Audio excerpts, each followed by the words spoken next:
Okay, let's talk now about the derivatives of the trig functions, the sines and coses and tans of this world. Okay, and in order to sort of explore this, I want to have a look at the graph of sine x to start with. So let's go with sine x. You might remember it looks a bit like that. That's the sine curve, but between 0 and 360, it just, it's repetitive. It goes on forever in both directions in that sort of style. But that's just one little snippet or one little cycle of it. Okay, now what we've been doing a little bit of is or in one section we were asked to graph the derivative given a function. So right, I'm going to say this is y equals or f of x equals sine x. I might just use function notation on this. F of x equals sine x. So let's graph the derivative. Right, now graph the derivative. So let's have a look at the derivative of it.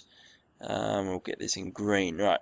So here we got what have we got here? We've got positive, and what we've been taught to do is go and find the turning point. So the derivative is going to go through the x-axis at these points because at those points the derivative is equal to 0. They're turning points there.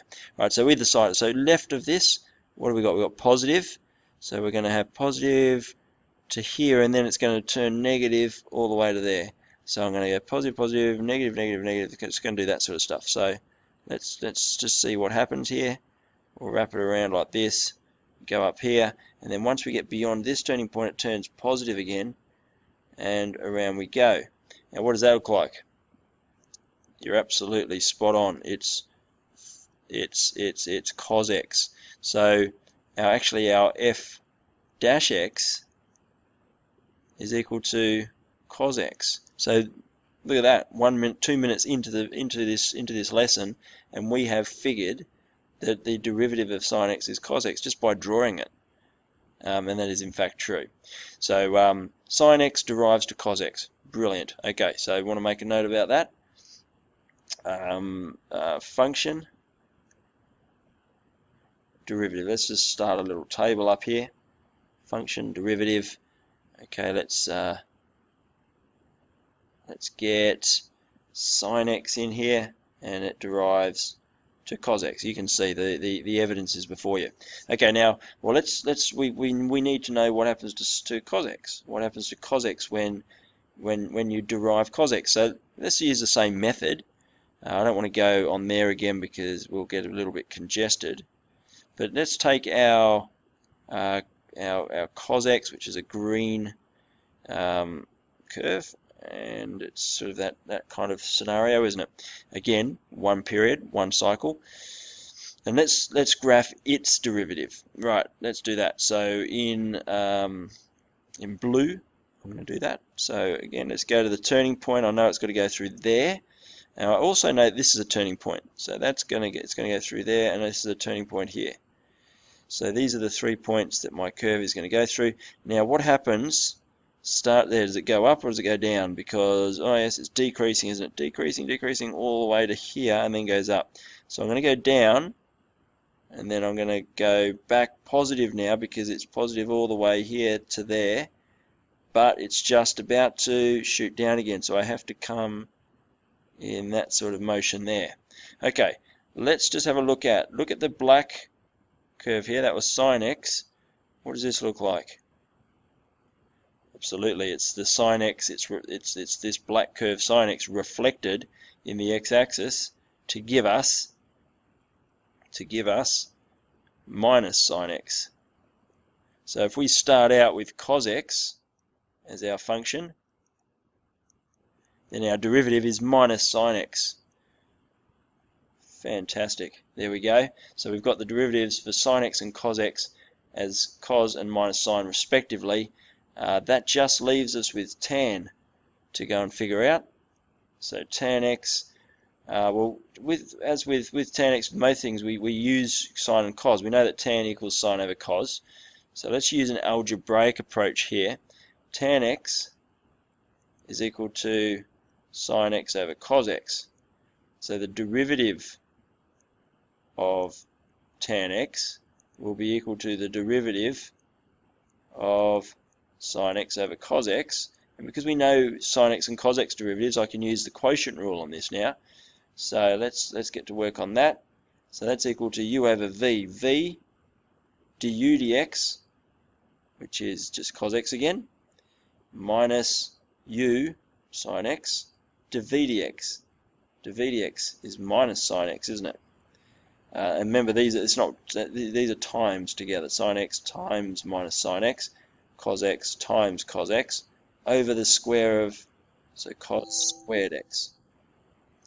Okay, so what does this give us? Cos squared x plus sine squared x on top over cos squared x. Alright, now cos squared x plus sine squared x, that's equal to 1, isn't it? That's one of our trig identities. So 1 over cos squared x, this is looking beautiful. So that's our derivative. Now I don't know if you know this yet, but 1 over cos squared is also known as sec squared x.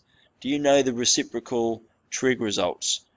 So 1 over sine x is equal to cosec x. 1 over cos x is equal to sec x, and 1 over tan x is equal to, it's just another name for it. We could go around saying 1 over sine x our whole lives, but cosec x earns you a few more credits in the maths community. So go for it. Cosec, sec, and cot. Start using those terms for the reciprocals of sine, cos, and tan. So these are the reciprocal trigs. Let's just call them the reciprocal trigs.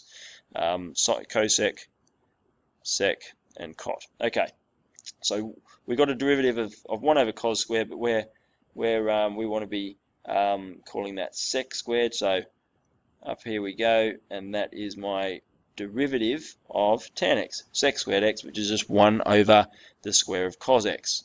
Excellent. Should we do a couple of examples just so that we're away? Okay, example 1, f of x equals sine x plus cos x. All right, great idea again, just to do this question yourself and then come back to the video. Okay, so sine x goes straight to cos x, so that becomes cos x. Cos x goes to minus sine x.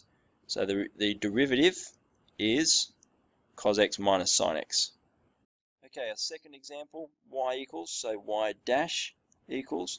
Now I've got cos x squared here, so we've learnt some rules for these, haven't we? So what we're going to do is the cos becomes minus sine, the x squared holds, and we multiply by the derivative of x squared. So I'll show you. So we become minus sine for the cos, the x squared holds, so that angle value doesn't change. Now we just multiply by the derivative of what's inside the bracket. So our result is minus 2x sine of x squared. Our third example, y equals 1 over tan x. So let's put this in differentiable form firstly. Have a go at this again, please, if you can. That's tan x to the minus 1.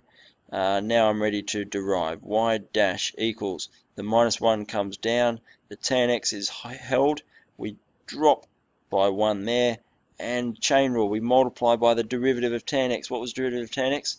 Sec squared x. Alright, so what does this tell us? Put this together, we get minus sec, what am I talking about there? Minus sec squared x.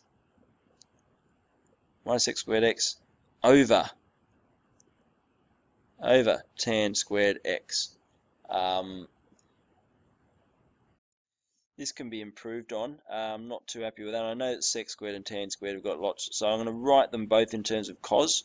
So let's have a look at, so sec squared is minus 1 over cos squared x. I might have been better served by using 1 over cos squared here.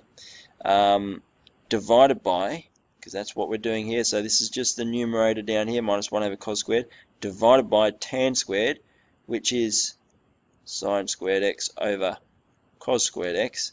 Now if we do a division here, I just get minus 1 over sine squared x, which is, we could write that as cosec squared x. 1 over sine, remember, cosec. Oh, the way to remember these is the third letter in cosec, third letter is s. which matches our S of sine. Our third letter in for sec is C. So it's cos, and our third letter in for cot is tan. So that matches tan. So that's the way to remember the reciprocals. One more example.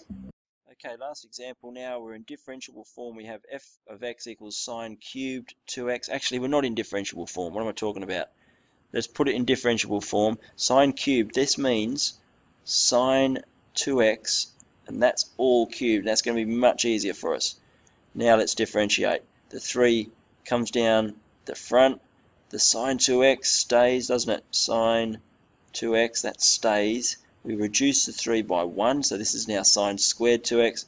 We multiply by the derivative of the function inside. Sine goes straight to cos. Alright, now the 2x stays. We multiply by the derivative of the 2x.